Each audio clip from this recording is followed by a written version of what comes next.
Bom, vamos falar um pouco sobre o processo digestivo, que é o grupo 8 que nós ficamos. A disciplina de Fisiologia, professor Felipe, os alunos são Ana Luísa, Isabela, Camila, Fernanda, Yasmin e Stephanie.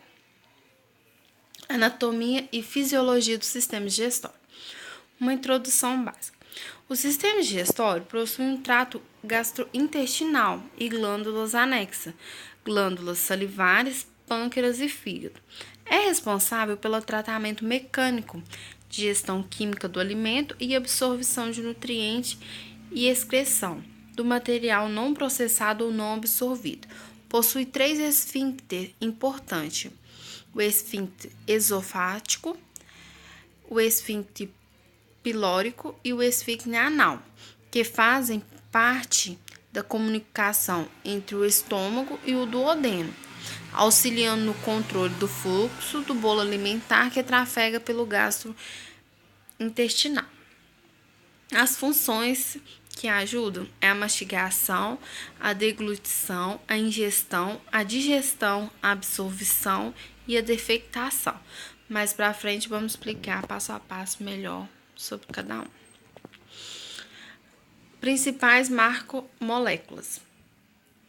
Carboidrato é a assimilação da glicose. As proteínas é a assimilação dos aminoácidos.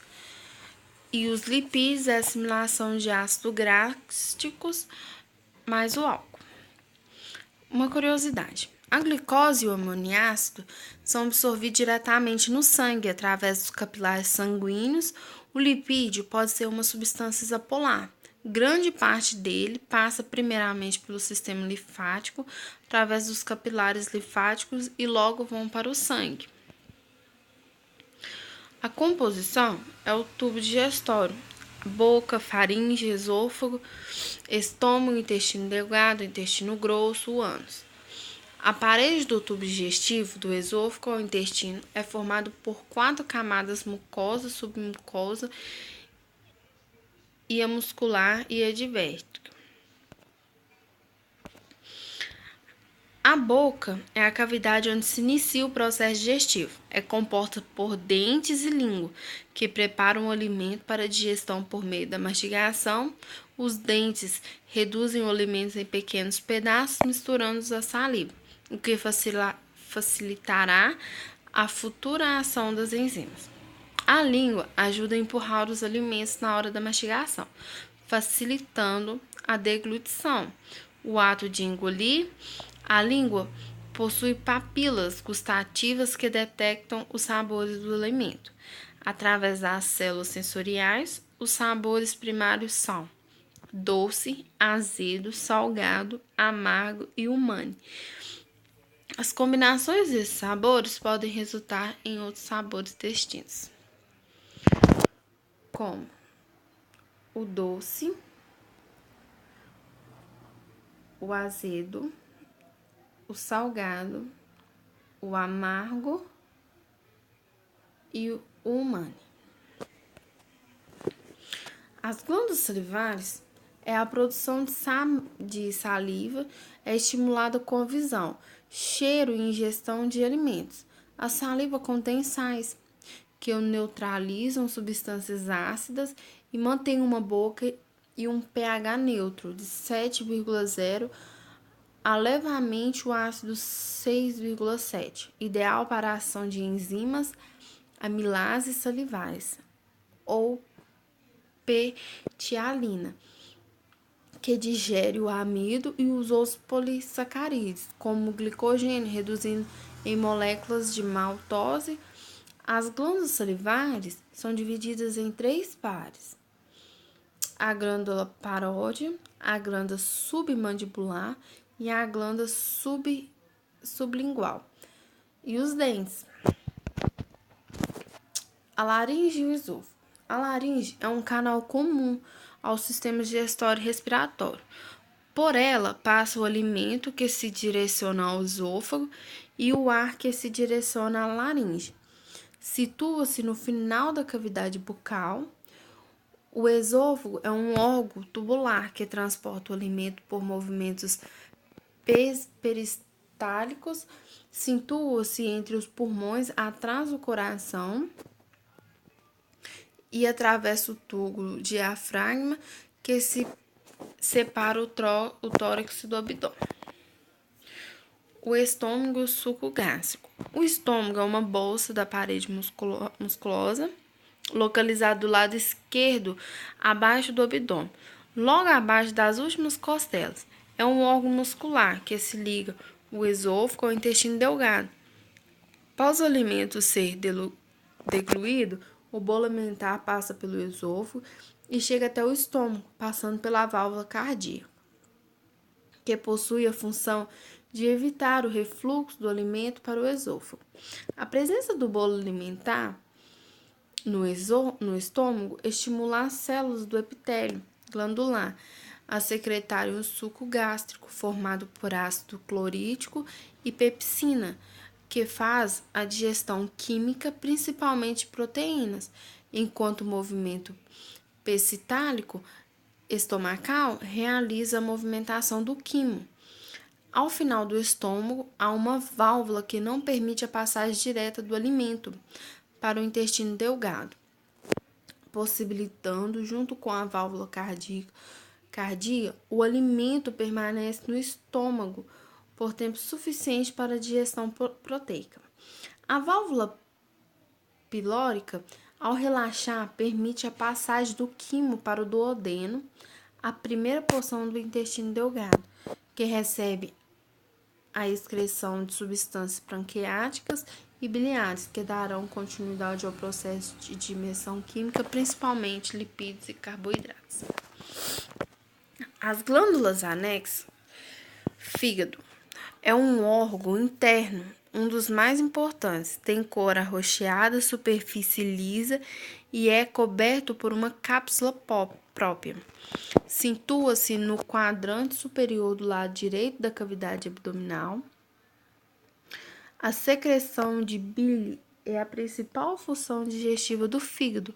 Também é essencial na regulação do metabolismo dos carboidratos, proteínas e lipídios, no armazenamento de substâncias, na degradação e excreção de hormônios. Outras funções incluem a transformação e excreção de drogas.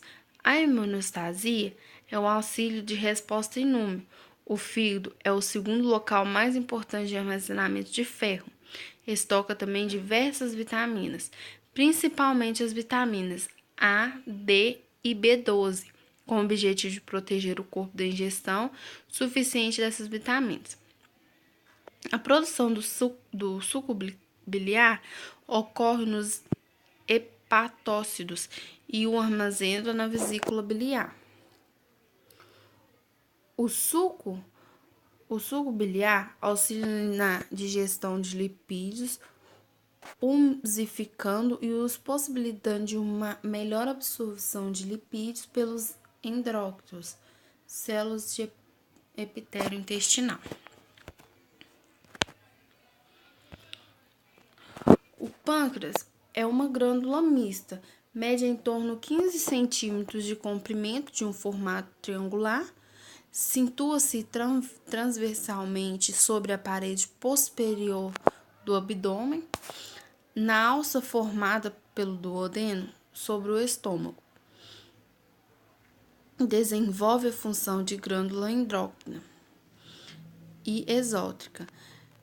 A porção exótica do pâncreas é a que possui o auxílio na digestão, sendo o suco pancreático construído de enzimas que farão a digestão química de mais proteínas, carboidratos e lipídios.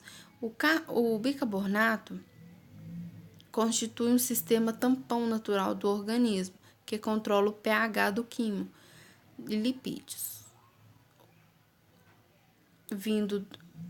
Controla o pH do quimo vindo do estômago, que está por volta de 2 a 2,5, deixando dessa forma que o quimo com o pH mais alcalino seja digerido.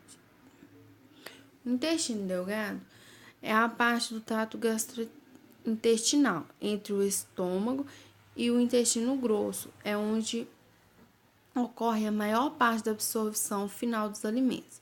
pode ser dividido em 3 partes. O duodeno é a primeira porção do intestino delgado. O jejum é a parte do intestino delgado que se faz continuação do duodeno. E o lio é o segundo segmento do intestino delgado que faz continuação do jejum. O intestino grosso é dividido em 4 partes iniciais: o seco, o cólon, e o reto e o ânus. O seco é segmento de maior calibre que se comunica ao lio. E o cólon é a maior parte do intestino grosso. O reto é a parte final do intestino grosso e termina como canal anal, que se comunica com o exterior através do ânus, por onde são eliminados os resíduos fecais. O esfíncter é um músculo localizado ao redor do ânus, que controla a passagem das fezes. O controle hormonal de mortalidade gastrointestinal é o conjunto de movimentos que ocorre no interior do tubo digestivo. É conhecido como motilidade. A maioria dos hormônios também afeta a motilidade de algumas partes do trato gastrointestinal. Passam e apesar de os efeitos de motilidade serem menos importantes do que os efeitos sectores dos hormônios. Alguns dos hormônios mais importantes para o controle da motilidade, a colecitina é secretada por células T na mucosa do duodeno e do jejum, principalmente em resposta à presença de produtos de degradação de gorduras, ácidos gráficos e monoglicerídeos no conteúdo intestinal. O efeito poente ao aumentar a contrabilidade da vesícula biliar, expedindo a bile para o intestino delgado, onde desempenha um papel importante na emulsificação da substância gordurosa, permitindo a digestão e absorção, inibe moderadamente a motilidade do estômago, provoca esvaziamento da vesícula biliar. Esse hormônio também retarda o esvaziamento do alimento do estômago, proporcionando o tempo adequado para a digestão da gordura na maior parte do trato intestinal. A secretina é secretada pelas células S da mucosa do duodeno, em resposta ao esvaziamento do suco gástrico ácido pelo estômago no duodeno, através do píloro. Exerce ligeiro efeito inibidor do gasto da motilidade de maior parte do trato gastrointestinal. O peptídeo inibitório gástrico é o secremento pela mucosa da parte superior do intestino delgado, primeiramente em resposta à presença de ácidos gráficos e aminoácidos, em menor grau em resposta aos carboidratos. Exerce leve efeito ao diminuir a atividade motora do estômago, portanto, ao reduzir a velocidade do esvaziamento do conteúdo gástrico do duodeno, quanto a parte superior do intestino delgado já está repleta por produtos alimentares. Aqui está falando um pouco, como funciona. Atividade elétrica do músculo liso. O tecido muscular liso é também chamado tecido muscular não estriado ou tecido muscular visceral. É constituído por células mononucleadas e alongadas. Esse tipo de músculo pode ser encontrado nas paredes dos órgãos ocos, como estômago, útero, bexiga, artérias, veias, vasos sanguíneos e etc. As células do músculo liso não apresentam estrias transversais, como as vistas às células musculares estriadas esqueléticas ou cardíacas. A ausência dessas estrias ocorre por filtramentos de actina e miosina. Não se organizam seguindo o mesmo padrão apresentado pelas outras células musculares. Cada células do tecido muscular liso é envolvido por um revestimento constituído por uma rede de filamentos de proteínas chamado endosmício. Esse tipo de musculatura não apresenta pericínio, envoltório interno constituído de tecidos conjuntivos ricos em fibra e colágeno, e nem que recobre todo o músculo. A contração dos músculos lisos é bem mais lenta que a fibra esquelética, mas em compensação elas conseguem se manter contraídas em um período de tempo mais longo. O estímulo para a contração é geralmente impulsos nervosos que se propagam pelas membranas das fibras musculares. Atingido o retículo sarcoplasmático, um conjunto de bolsas membranosas cicloplasmáticas onde há cálcios armazenados que liberam íons e cálcio citoplasma. Ao entrar em contato com as miofibras, o cálcio desbloqueia o sítio de liberação da quitina, permitindo que se ligue a miosina e iniciando a contração muscular. Assim que acessa o estímulo, o cálcio é rebombeado para o inferior do retículo sarcoplasmático e cessa a contração muscular. A energia da contração muscular é suprida por moléculas de ATP produzidas durante a expiração celular. O ATP atua na ligação da miosina e a quitina, o que resulta na contração muscular, mas principalmente reserva energia nas células musculares, a fosfecreatina, onde os grupos de fosfatos ricos em energia são transferidos em fosfecreatina para o ADP, que se transforma em ATP. Quando o trabalho muscular é intenso, as células musculares repõem os estoques de ATP e fosfocreatina, iniciando a respiração celular, utilizando o glicogênio como combustível. Aqui está mostrando os estímulos, a despolarização da membrana provocando um impulso nervoso, né? E aqui é a área de repolarização, que entra sódio, sai sódio.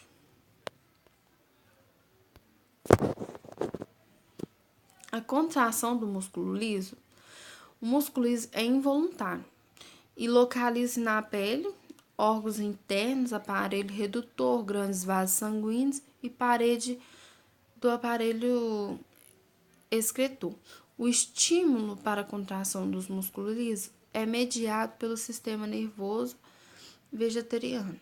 Aqui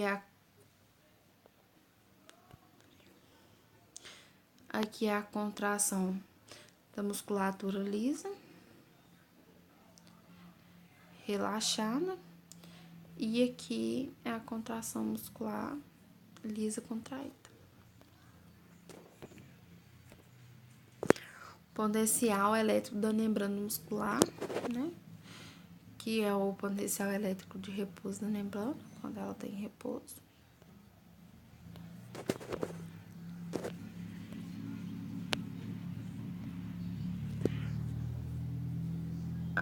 A estimulação parasimpática aumenta a atividade do sistema nervoso endócrino, exceto na região buscofaríngea. As fibras nervosas parasimpáticas caninas do TGI provém dos nervos vagos, vão do esôfago até a primeira metade do intestino grosso. O parasimpático sacral inverna a metade distal do intestino grosso até o ânus. Os neurônios dos granulares do sistema parasimpático do GI estão localizados nos plenos e nos plenos mionétricos e nos plenos submucosos. Sua estimulação intensifica a atividade da maioria das funções gastrointestinais. A estimulação simpática inibe a atividade do trato gastrointestinal inverna igualmente por todo o TGI e os terminais secretam principais norepinefrina e um pouco de piefrina. Aqui podemos ver o parasimpático e o simpático, né? Atividade elétrica muscular gastinal. A atividade elétrica muscular é quase contínua, porém lenta, com dois tipos de onda, que são as ondas lentas e as ondas pontas. As ondas lentas são rítmicas, não são potenciais de ação, mas alterações lentas e ondulantes no potencial da membrana em repouso. E as ondas lentas, a intensidade varia de 5 e 15. A frequência oscila em diferentes partes com cerca de 3 minutos no corpo do estômago e 12 minutos no duodeno e de 8 a 9 minutos no líquido. Só causam contração no estômago, e no restante do trato servem para desencadear contrações. Potencial de ação. Esse aqui é o potencial de ação. E o músculo gastrointestinal, o músculo liso, sincial, no qual as fibras dos feixes são eletricamente conectadas a uma a outra, de junções abertas, que permite movimentos de íon de uma célula a outra com baixa resistência. Dessa forma, os sinais elétricos podem passar rapidamente de uma fibra a outra no interior de cada feixe. A estrutura do gastrointestinal. O trato gastrointestinal está disposto liminarmente na seguinte sequência: boca, esôfago, estômago, intestino delgado, intestino grosso e ânus. Outras estruturas do trato gastrointestinal são as glândulas salivares, pâncreas, fígado e vesícula biliar, todas as funções secretórias. A estrutura do gastrointestinal: estômago, pâncreas, intestino delgado, fígado, vesícula biliar, intestino grosso e o reto.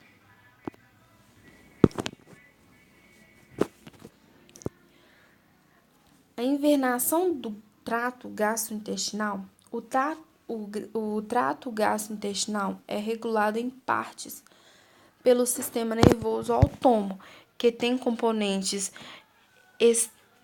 estrino seco e componente estrinéqueo seco. O componente intrisseco é chamado sistema nervoso entérico. O sistema nervoso entérico está inteiramente contido nos plenos submucosos, mionétrico na parede do trato intestinal, que ele se comunica exclusivamente com os sistemas nervosos simpáticos e parasimpáticos. Controle neural da função gastrointestinal. O sistema gastrointestinal é formado por órgãos ocos em série que se comunicam das extremidades com o meio ambiente, constituído o denominado o trato gastrointestinal, e pelos órgãos anexos que lançam as suas secreções nas luzes do TGI. Os órgãos do TGI são cavidade oral, faringe, esôfago, o intestino delgado, que é o duodeno, jejum, ilho, o intestino grosso ou cólon e o ânus. No sentido cefalocadal ou aboral, são os órgãos anexos no TGI, são glândulas salivares, pâncreas, fígado, vesícula biliar. Armazena a concentração da bile secretada no fígado. A secreção das glândulas salivares é lançada na cavidade oral e as secreções pancreáticas e biliares no intestino delgado. Sistema nervoso endócrino é o plano submucoso envolvido com a função de controle na parede interna dos segmentos do intestino. Muitos sinais sensoriais se origem do peritério gastrointestinal. São integrados do prênio submucoso para ajuda do controle da secreção e absorção intestinal do local. Também auxilia na contração local do músculo submucoso, que causa variados graus de dobramento da mucosa gastrointestinal.